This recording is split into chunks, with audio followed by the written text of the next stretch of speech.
अहिलेसम्म पैसा बाँड्ने काम भएको छैन। पैसा बाँड्ने काम त अहिले बाँड्यो भने त पैसा त चिरिप हुन्छ होइन। 17-18 गतेतिर बाँड्ने होला। नयाँ पार्टीको हल्ला पनि छ, तर हल्ला होइन, नयाँ पार्टी जनतामा छ।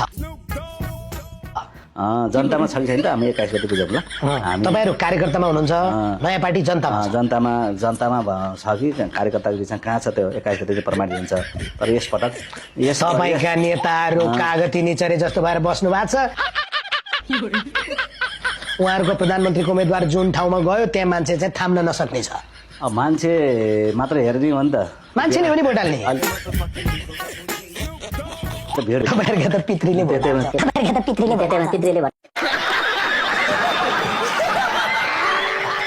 अनि केपी ओलीलाई तपाईँले त उचाल्ने काम गर्नु। के उचाल्ने काम गर्नु? जस्तै म 23 गतेको बेलुका सम्झिन्छु नि, 23 गतेको बेलुका समेत तपाईँ चाहिँ सञ्चार माध्यममा आएर के भन्दै हुनुहुन्थ्यो, सामाजिक सञ्जालमाथिको प्रतिबन्ध हट्दैन, प्रधानमन्त्री राजीनामा दिनुहुन्न।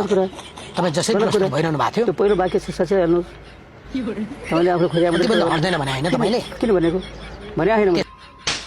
यसमा सबभन्दा बढी चाहिँ स्ट्यान्ड लिने मान्छे तपाईँ होइन। तपाईँ त गलत कुरा बुझ्नुहुन्छ। अलिकति लाज, घिन भन्ने त मान्छेमा हुन पर्छ।